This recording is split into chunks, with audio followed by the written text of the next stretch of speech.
Nós vamos agora estudar ainda hipóteses relativas a duas médias quando o desvio padrão não é conhecido. Nós vamos tratar aqui com dois casos diferentes em que as contas são distintas. O primeiro caso, vamos considerar que os dois desvios padrões são desconhecidos e a gente não tem nada para acreditar que eles sejam similares. Vamos considerá-los como podendo ser bastante diferentes entre si.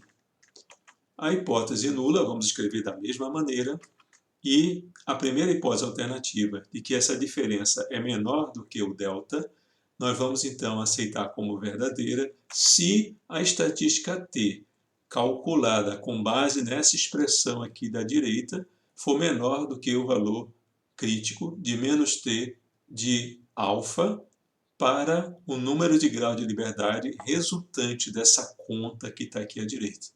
Essa conta tem que ser feita porque os tamanhos das amostras geralmente são diferentes de cada uma das populações. Essa conta nos fornece um valor equivalente do número de grau de liberdade. Para a segunda hipótese alternativa, nós vamos considerá-la como verdadeira se o valor do t for superior ao t de alfa para esse mesmo número de grau de liberdade.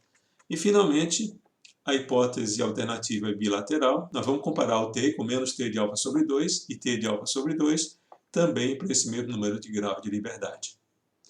O caso seguinte que nós vamos ver também envolve variâncias desconhecidas, mas existem elementos que nos permitem acreditar que os valores dessas variâncias, das duas populações, são valores muito parecidos, valores próximos. Se isso for verdade, eu consigo tirar proveito dessa propriedade. Nós vamos escrever a hipótese nula da mesma maneira. Essa seria a primeira hipótese alternativa, que nós vamos rejeitar se a estatística t, agora calculada por essa expressão que está aqui embaixo, for menor do que menos t de alfa sobre 2. Então, quando os desvios padrões são similares, a conta é feita dessa maneira. Existem aqui alguns termos que, de certa forma, compensam a diferença entre os tamanhos das amostras, e com isso a gente tem uma estimativa que pode ser comparada com o valor crítico para decidir se a hipótese pode ou não ser rejeitada. O número de grau de liberdade é a soma entre o tamanho da primeira amostra com o tamanho da segunda amostra, menos 2. A outra hipótese alternativa, que essa diferença é maior do que o delta, que nós vamos aceitar como sendo verdadeira, se o valor de t superar o t crítico, t de alfa, para esse número de grau de liberdade aqui. E, finalmente, a bilateral, nós vamos aceitar se uma dessas duas condições for satisfeita. Nós também podemos calcular intervalo de confiança para a diferença entre essas médias, quando as variâncias são desconhecidas e sabidamente diferentes entre si. Nós podemos calcular o intervalo de confiança para a diferença entre as médias por essa expressão. Quando as variâncias são desconhecidas, mas dá para crer que elas são similares ou valores próximos, as contas são feitas com essa expressão agora que está aqui embaixo. Vamos ver o problema 3a. Afirma-se por aí que a diferença de consumo na estrada de um Palio 1.0 a gasolina em relação a um Palio 1.0 Flex é de 2 km por litro, a favor do modelo a gasolina. Para verificar, um teste foi feito com dois automóveis ao longo de 30 dias. Nesse teste, o mesmo motorista percorria diariamente o mesmo trajeto. Nos dias ímpares, ele usava o automóvel Flex, nos dias pares, o automóvel a gasolina. Os valores de consumo calculados para cada dia estão na tabela a seguir. Com um nível de significância de 0,05, é possível confirmar essa afirmação? Ou é fake news? Assuma que os desvios padrões sejam da mesma ordem de grandeza.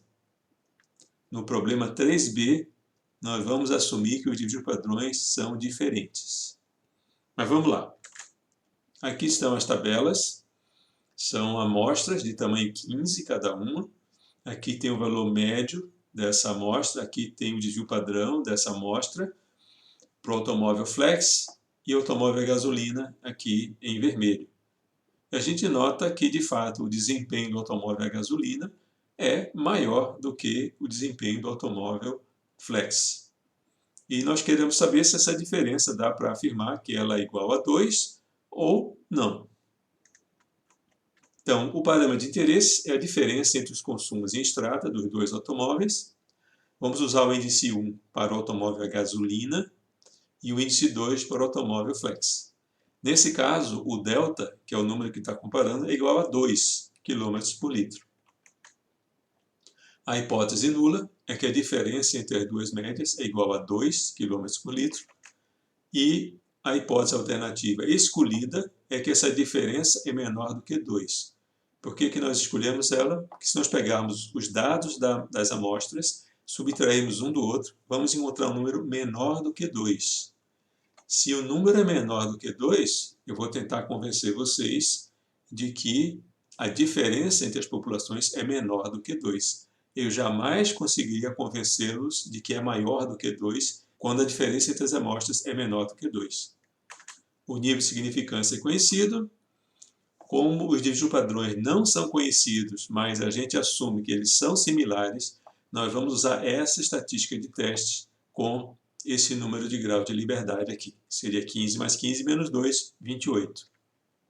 E nós vamos comparar esse valor t com o valor crítico, que é menos t de 0,05 e 28 graus de liberdade.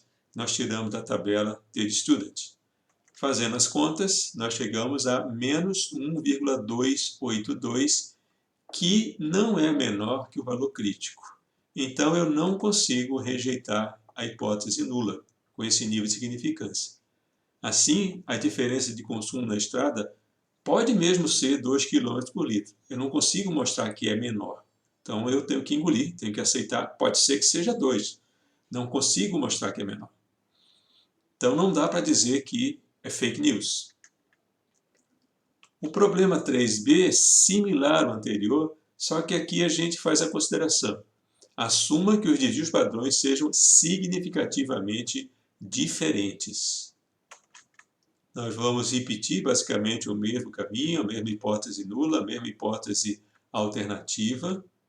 E nós vamos usar aqui, nesse caso, uma expressão apropriada. Como os desvios padrões são diferentes entre si, nós vamos usar essa estatística de testes e o número de graus de liberdade resultante dessa conta, que nós vamos comparar, então, com o valor crítico, t de student, fazendo a conta para calcular o número de graus de liberdade. Nós chegamos a 25,07. Nós vamos sempre arredondar para o menor inteiro. Então, nós vamos procurar na tabela t de student para 0,05, 25 graus de liberdade, e encontramos menos 1,708. Lembra que no problema anterior nós tínhamos chegado a 28. Aqui caiu um pouquinho para 25. E isso muda um pouco o valor do coeficiente de student. Fazendo as contas, a gente chega aqui menos 1,282, que também é um número que não supera o valor crítico. Aqui também eu não consigo rejeitar a hipótese nula com esse nível de significância. Assim, também aqui não dá para dizer que é fake news.